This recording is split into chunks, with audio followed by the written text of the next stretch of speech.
The Pareto Principle states that for many outcomes, roughly 80% of the consequences come from 20% of the causes. Other names for this principle are the 80-20 rule, the law of the vital few, or the principle of factor sparsity. Management consultant Joseph Juran developed the concept in the context of quality control and improvement, naming it after Italian economist Vilfredo Pareto, who noted the 80-20 connection while at the University of Lausanne in 1896. In his first work, Pareto showed that approximately 80% of the land in Italy was owned by 20% of the population. The Pareto principle is only slightly related to Pareto efficiency. Mathematically, the 80-20 rule is roughly described by a power law distribution for a particular set of parameters, and many natural phenomena have been shown to exhibit such distribution. It is an adage of business management that 80% of sales will come from 20% of the clients. Vilfredo Pareto was an Italian civil engineer, sociologist, economist, political scientist, and philosopher. He made several important contributions to economics, particularly in the study of income distribution and in the analysis of individuals' choices. He was also responsible for popularizing the use of the term elite in social analysis.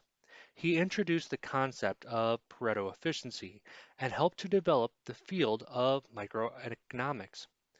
He was also the first to discover that income follows a Pareto distribution, which is a power law probability distribution.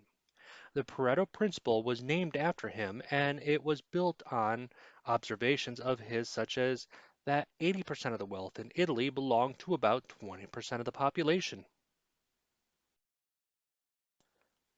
The Pareto principle states that for many outcomes, roughly 80% of consequences come from 20% of causes, or the vital few. Pareto's observations was in connection with the population and wealth. Pareto noticed that approximately 80% of Italy's land was owned by 20% of the population. He then carried out surveys on a variety of other countries and found, to his surprise, that a similar distribution applied. In business, many examples of the 80-20 principle have been validated. 20% of products usually account for about 80% of the dollar sales value. So do 20% of customers. 20% of the products or customers usually also account for about 80% of an organization's profits. An important property of the Pareto distribution is that they have a fat tail. In the real world, this means that the wealthiest 1% of the population possesses a substantially larger portion of the national income and wealth than would be predicted by extrapolating the distribution of middle income earners. When we look at the use of the Pareto chart, we can make two important assumptions about the data being used. One, Pareto charts that track frequency assume that the more frequently something happens, the greater the impact it has on the outcome. If this is not the case, flaws should be scored by severity. And two, a Pareto analysis usually illuminates only a snapshot in time and may not take into account changing conditions.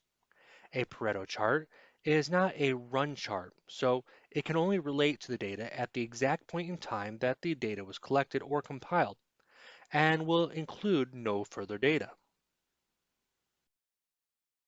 Every week, we upload new videos between 5 and 10 minutes in length, where we will focus on the strategic implementation of Lean and Six Sigma. As a Six Sigma expert, I am passionate about quality. And if you are too, then click subscribe to be notified whenever we upload our next Lean Six Sigma video.